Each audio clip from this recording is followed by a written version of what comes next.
नमस्कार दोस्तों, आप सभी को पता है कि हमारे जो न्यायिक व्यवस्था है उस न्यायिक व्यवस्था में बहुत सारे उर्दू शब्द आज भी प्रचलन में हैं। There are so many Urdu words which are prevalent in the lower court specially. तो जो हमारी निचली अदालत है, निचली अदालतों में आज भी अनेक उर्दू शब्दों का प्रचलन है और ऐसे उर्दू शब्द जो कि लीगल लैंग्वेज का एक हिस्सा बन चुके हैं। आइए समझने की कोशिश करते हैं वे उर्दू वर्ड्स कौन से हैं जो मोस्ट कॉमन है, जो हमें जानना जरूरी है। तो today's topic is legal words. आज हम कानूनी शब्दों के अंतर्गत पढ़ने वाले हैं उर्दू वर्ड्स, उनका इंग्लिश और हिंदी ट्रांसलेशन। साथ ही साथ इन शब्दों को कैसे प्रयुक्त किया जाता है उसके बारे में भी हम लोग अध्ययन करते हैं।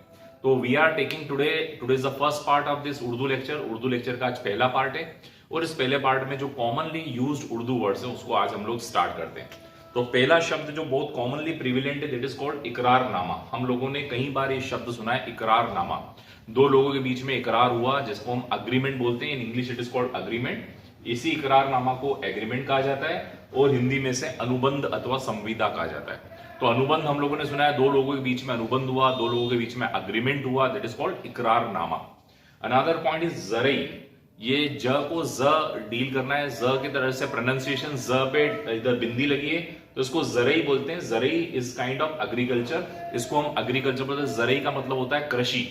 कृषि एक ऑक्यूपेशन के रूप में माना जाता है भारत में। रद्दो बदल, तीसरा इंपोर्टेंट उर्दू शब्द है रद्दो बदल। अनेक बार हम लोगों ने सुना है रद्दो बदल क्या होता है। रद्दो बदल का मतलब होता है टू चेंज यानी अल्टरेशन। तो इससे इंग्लिश में अल्टरेशन कहा जाता है और हिंदी में इसे परिवर्तन कहा जाता है। रद्दो बदल का मतलब कानून में रद्दो बदल किए गए यानी कानून में परिवर्तन किए गए। संपत्ति में रद्दो बदल किया गया। संपत्ति में रद्दो बदल का मतलब हो गया कि संपत्ति में चेंज किया गया कुछ। सालाना हिसाबात, अनदर इंपॉर्टेंट पॉइंट इज सालाना हिसाबात। सालाना समझ में आ ही रहा है, सालाना मींस एनुअल या वार्षिक, और हिसाबात का मतलब हो रहा है कुछ हिसाब की बात हो रही है, हिसाब। तो we can say annual account. तो सालाना हिसाबात का मतलब हो गया एनुअल अकाउंट, जिसे हम हिंदी में वार्षिक लेखे बोलते हैं। आप सभी को पता है कंपनी में वार्षिक लेखे प्रस्तुत करने पड़ते हैं, एनुअल अकाउंट्स प्रस्तुत करना पड़ता है। इसी को उर्दू में सालाना हिसाबात कहा जाता है। तो हम लोगों ने चार शब्द देखे, इकरारनामा, जरई, रद्दो बदल, सालाना हिसाबात। अनदर इंपॉर्टेंट पॉइंट इज मौजू हुकूमत। मौजू हुकूमत, मौजू मतलब एट प्रेजेंट यानी वर्तमान, हुकूमत यानी सरकार।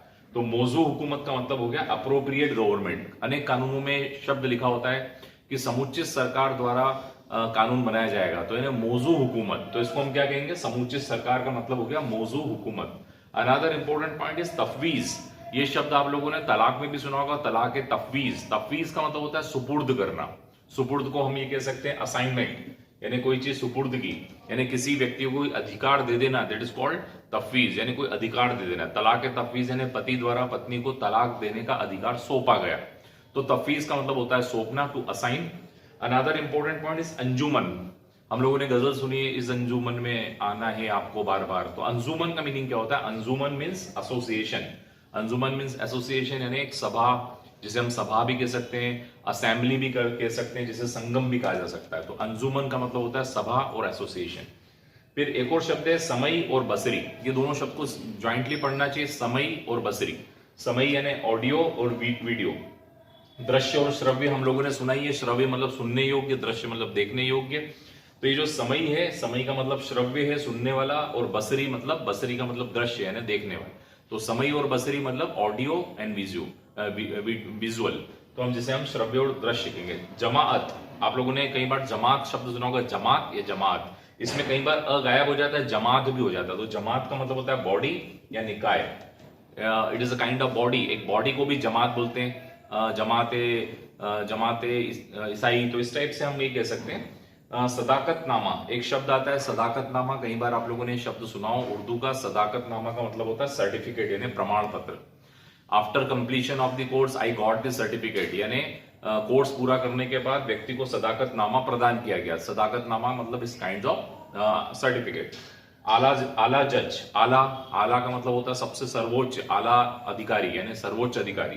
तो आला जज का मतलब होता है चीफ जस्टिस, यानी जिसको हम मुख्य न्यायाधीश कहते हैं, दैट इज कॉल्ड आला जज in Urdu. Another point is शहरियत। शहरियत यानी सिटीजनशिप। शहरियत शहर से बनता है शहरियत, और इसी को हम नागरिकता कहते हैं। संविधान में हमको पता है कि नागरिकता कैसे मिलती है। संविधान के भाग 2 में अनुच्छेद 5 से लेकर 11 तक नागरिकता के विषय में बताया गया है। यही चीज यदि उर्दू में होती तो नागरिकता की जगह उसे शहरियत कहा जाता। इत्तिला वर्ड आप सभी लोगों ने सुना है, इत्तिला कर दिया। इत्तिला मतलब कम्युनिकेट कर दिया। कम्युनिकेट का मतलब एक वर्ब, एक क्रिया है, किसी व्यक्ति को संसूचित करना, जानकारी देना, यानी इत्तिला देना। एक और शब्द है राब्ता। ये जो राब्ता शब्द होता है ये कम्युनिकेशन कहलाता है। कम्युनिकेशन यानी संपर्क, उसका उस व्यक्ति के साथ राब्ता था। राब्ता का मतलब दोनों का आपस में संपर्क था। तो राब्ता is also important Urdu word. Another word is जमीर। हम लोगों ने कई बार शब्द सुना होगा जमीर, यानी उसका जमीर जाग गया। तो जमीर जाग गया मतलब उसकी अंतरात्मा जाग गई। जमीर का मतलब होता है हिंदी में, इंग्लिश में कॉन्साइंस बोलते हैं, कॉन्साइंस, और हिंदी में इसको अंतरात्मा कहा जाता है। So these are the very important Urdu words. इकरारनामा, जरई, रद्दोबदल, सालाना हिसाबात, मौजू हुकूमत, तफवीज, अंजुमन, समई बसरी, जमाअत, सदाकतनामा, आला जज, शहरियत, इत्तिला, राब्ता एंड जमीर। अगले लेक्चर में मैं आपको उर्दू के कुछ और इंपॉर्टेंट शब्द बताऊंगा जो न्यायालय में उपयोग में आते हैं। So thank you for watching this video. Kindly subscribe my channel law easy. Thank you so much.